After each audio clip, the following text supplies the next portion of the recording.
So if you have a vehicle with a title problem, you've probably heard a lot of information online about how you can get a title. You may have heard about the Vermont loophole or abandoned vehicles or mechanics liens. And we're going to talk about why there's some serious problems with what information you may have heard online. Some of these are urban legends. Some of them are people that talk on chat boards about things they know nothing about.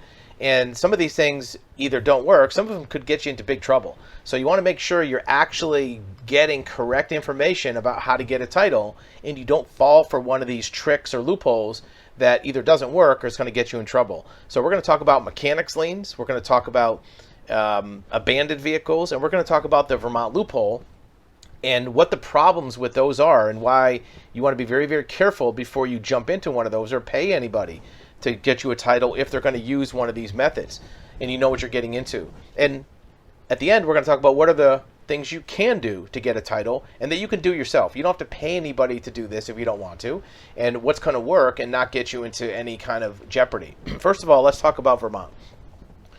For 20 plus years, the Vermont loophole has been kind of an urban legend. People have talked about it on chat boards, on internet. There's been articles written about it. Even some very high-profile automotive publications like Jalopnik and Haggerty have talked about this loophole. And it has some validity. Basically, what you do is you apply by mail to the state of Vermont to get a registration, and then you take that and exchange it in your state for a title. Why does that help you? Well, if you don't have a title or a legal document in your state, this Vermont registration is a version of an ownership paper that you can use as a loophole to get a title in your state. What's wrong with that? Well, what's wrong with it is, first of all, you have to pay tax to the state of Vermont. The tax is always going to be more than you want to pay. It's going to be more than you think it is. Because you might say, well, I have an old car, it's not worth much because it's in bad shape. But Vermont is going to look it up in a very high book value and charge you a lot of tax based on that book value. More about that in other videos. But even if you do pay that tax, and even if you do get that Vermont registration, you still have to bring it to your state to exchange for a title. Look, this is not a big secret. You might have just found out about this Vermont loophole yesterday, and you might think it's a big revelation and you're in on some big secret. But guess what? It's been going on for 20 years. Every single state in the country knows about this. All the DMVs know about this. Some of them give you a hard time. Some of them reject it. Some of them tell you you're doing something wrong, but they still have to accept it because it's a legal document from Vermont. Some of them are a lot more aggressive than that. Here's an example. Here's Florida. Florida has an official publication at their DMV on their website, information notice, fraud alert Vermont registrations. They're calling it a fraud. Now, they're not saying every one is a fraud. They're getting your attention with the headline. What are they saying?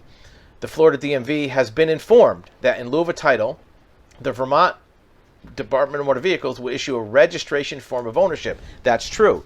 They are a non-titling jurisdiction. They don't give titles on vehicles that old. They only give a registration. Now, of course, this only works if the vehicle is 15 years old or older. So right now it's 2023. That means a 2008 and older this works on. So what happens is people are using this as a loophole. They're saying, wait a minute, I have a car or truck or trailer, motorcycle, whatever, and I'm in Florida or Texas or anywhere, and I don't have a title. I bought it. I lost a title.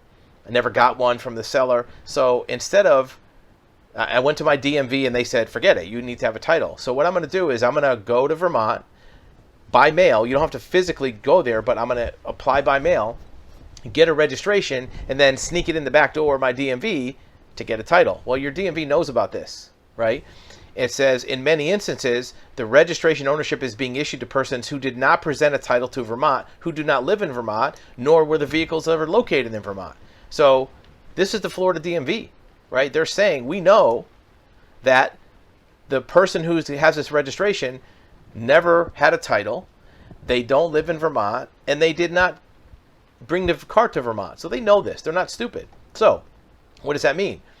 So customers are appearing in Florida attempting to use the registration forms as a proof of ownership. This alternate proof does not offer the same safeguards as a traditional title, which it doesn't. That's why it's easier to get, because it doesn't have the same demands that getting a title does. It's easy to get this registration from Vermont. It's hard to get a title. due to the possibility of fraudulent transactions. They're not saying it's always fraud, but due to the possibility, effective immediately, additional documentation is now required when a Vermont registration is submitted to obtain a Florida title. So they're going to make you jump through a bunch of hoops, right? Florida residents who purchase a vehicle must provide the following: title and sales tax. So you have to pay tax twice. You already paid it to Vermont. Most states let you not pay the tax again in their state if you show you paid it to Vermont. Florida says you have to pay the tax again in Florida. You have to have the original registration, no copies. You have to have a Vermont residence address, which you're not going to have. You have to have a bill of sale with all the same information reflecting the seller. So they're going to make you jump through a bunch of hoops because they know that there's a possibility that some people are using this to get titles for vehicles they're not supposed to get. So in conclusion, effective immediately, all transaction with the registration must follow this instructions, this fraud alert instructions. So this is just one state. This is Florida. Other states have sometimes similar procedures, and sometimes it comes and goes. This just came out less than a year ago, right? There was a period of time where Indiana didn't accept these at all. They had a big notice in their window of their DMV saying, "Don't bring us any Vermont registrations. We'll throw you out." That went away. Now they're accepting them again. Florida at some point might change this. Different states at different times have gone through periods where they didn't like this. What does that tell you? That tells you is there's some resistance to it. So why not look at some other things? Well, what else does, let's say, Florida offer? Really, a lot of states offer what's called a bonded title. This is a bonded title bulletin. We're going to keep it consistent here. We're going to look at Florida, but many states have a bonded title process. What does a bonded title mean? A bonded title means you don't have the proper old title for the vehicle, and in order to convince the Department of Motor Vehicles that they're able to give you a title, you give them what's called a surety bond affidavit. What that means is you sign an affidavit saying how you got the vehicle, right? You have to tell them, I bought this car on Craigslist, I didn't get a title, I got a bill of sale. So you tell your story. You can handwrite it on a piece of paper. And then what you have to do is you have to get a surety bond from a bonding agent that backs you up. So if what you're saying isn't true, the Florida DMV is going to take your word for it, or any state that does bonded titles. But they have a backup, meaning that if you're telling us a lie, then this bonding company is going to fix the problem, right? It's going to cost you some money for that bond. Probably cost you $100, maybe $200 for a bond. Now, there are some other restrictions. Look at the first couple of segments. Vehicles eligible for bonded title, vehicles not eligible for bonded title, and what is required. Well, let's take a look at vehicles eligible. Bonded titles may only be issued for vehicle truck weighing less than 8,000 pounds. Vehicle has a Florida current paper title, meaning that if the last title came from out of state, no good. And also model years. So the vehicle has to be more than 10 years old, but not more than 30 years old. So in 2023, that means from 2010 to 1994, right? So if you have a vehicle that's newer than 2010, no good. If you have a vehicle that's older than 94, no good. It has to be in between those years. Every state has some different rules, but you have to realize that bonded titles can have some restrictions. Vehicles not eligible. Vehicles with an electronic title. Vehicles titled out of state. Vehicles with a lien, security interest on the vehicle. Vessel, mobile home, RV, or off-road vehicle, only cars. A truck that's 8,000 pounds or more. Bonded titles cannot be issued as a result of inheritance, gift, divorce, transferred between couples, or any transaction other than described, meaning that you bought it with cash, bill of sale, right? So there's a lot of restrictions. The only advantage is this process goes through your local state DMV. It doesn't have to go out of state. You don't have to do anything else to go to your DMV.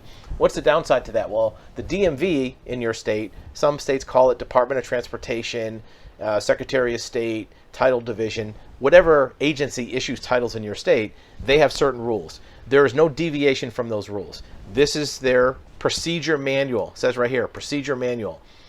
if your process doesn't follow this procedure manual, you're not getting a title.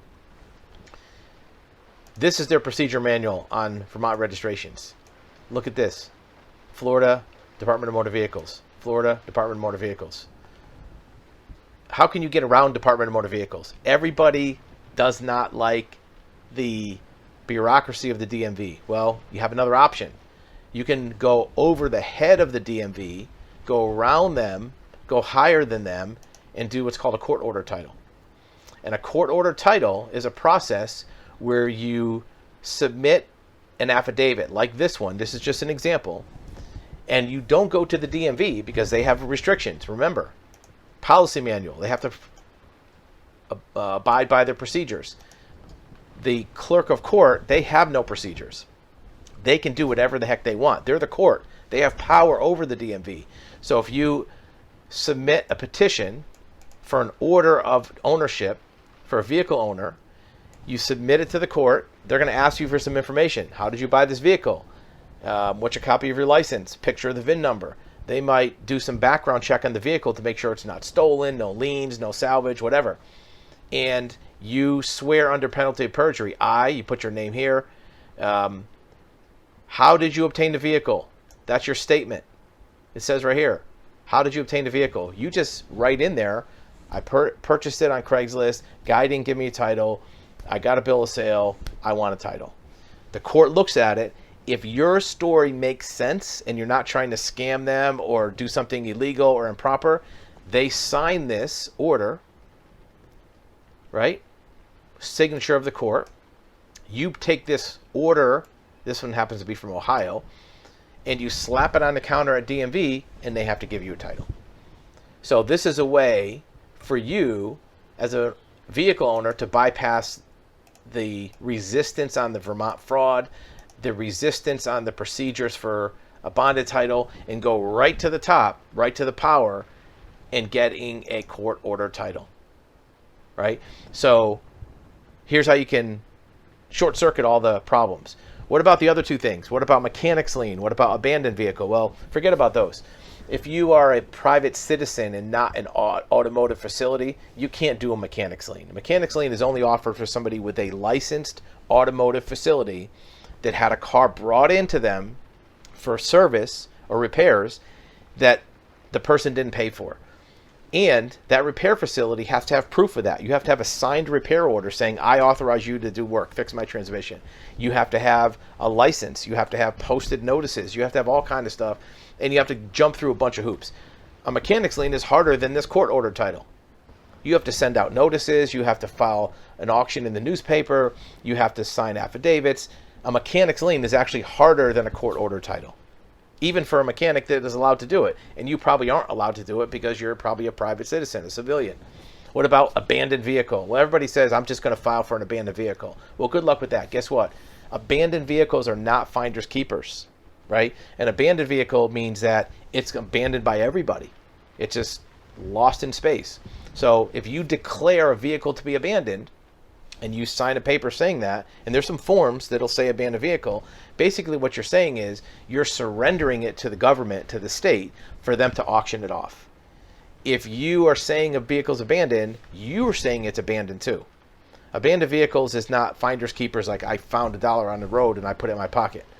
Abandoned vehicle is something where you're notifying the government that this vehicle is unwanted by everybody, including you. You don't get to keep it. So a lot of people run into that problem. They'll file for an abandoned vehicle, and all of a sudden they get contacted by the state saying, when do we come pick it up? Well, that's not what you wanted. If you want a title, don't do abandoned or mechanics lien, do court order. Right? And this is an example of, this happens to be Ohio, but like I said, every jurisdiction has this. There are 3,611 counties in the country. Every county is a little bit different. This one is Cuyahoga County in Ohio. But no matter what county you're in, you can do this.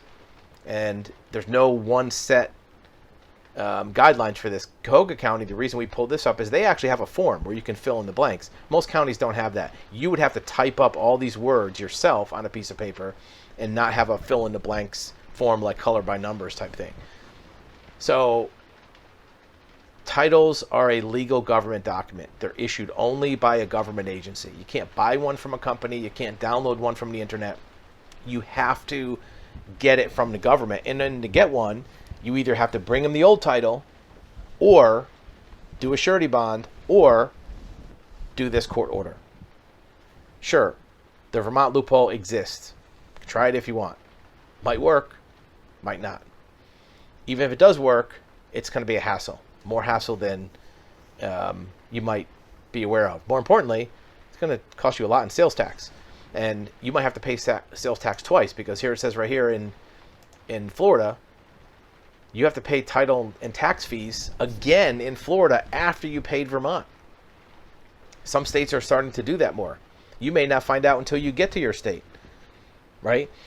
And most states require that if a vehicle is coming from out of state into your state, even if you're not doing the Vermont loophole, let's say you move from Colorado to Wyoming.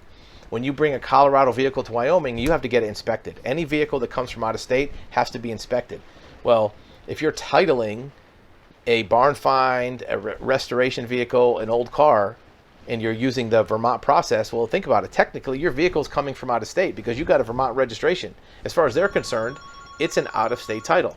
So technically, it is from out of state, which means you might have to get it inspected. And if your vehicle is not ready for the road, it's not going to be able to pass inspection. You probably won't even be able to get it there because it's not drivable. So that's going to be another problem you could run into with doing the Vermont loophole.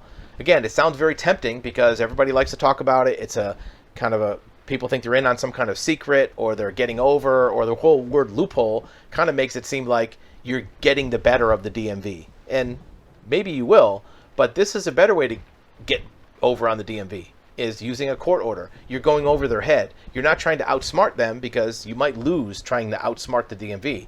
A court order is going above them. And the court likes to help you, because this is not a court case where it's two people fighting against each other, like a divorce or a lawsuit or small claims or that kind of thing. This is a case where you need help dealing with bureaucracy. The court loves to help people when they're not fighting against somebody else. So you're not fighting against another person where they have to take sides. You're just trying to get help. They love helping you. The DMV also likes it, because, look, the DMV is telling you right here, they don't want you to do this Vermont fraud alert. They're telling you, don't do this. We don't like this. They're telling you with a bonded title, vehicle's not eligible for a bonded title. So they have procedures they have to follow. But if you go to court and the court gives you this judgment, the DMV loves that because it takes them off the hook. It gives them authority to help you get your title, right? Where the other procedures have restrictions. The restrictions are things like their words, not eligible. Their words are fraud alert. Court order gives them a reason to help you. So do yourself a favor and consider that option when you're running into those troubles. Look, our website will give you instructions on all those. Use those at your discretion. But don't rule out court order title or magistrate title just because it sounds scary, because it has the word court in it. It's actually more powerful. At the end of the day, it's probably going to be easier than any of the other ones. It's not going to take that much longer. It might take a little bit longer, a week or two, but you don't have to deal with all the bureaucracy of the DMV. And at that point, now everybody's on your side, and nobody's working against you with red tape or giving you the runaround.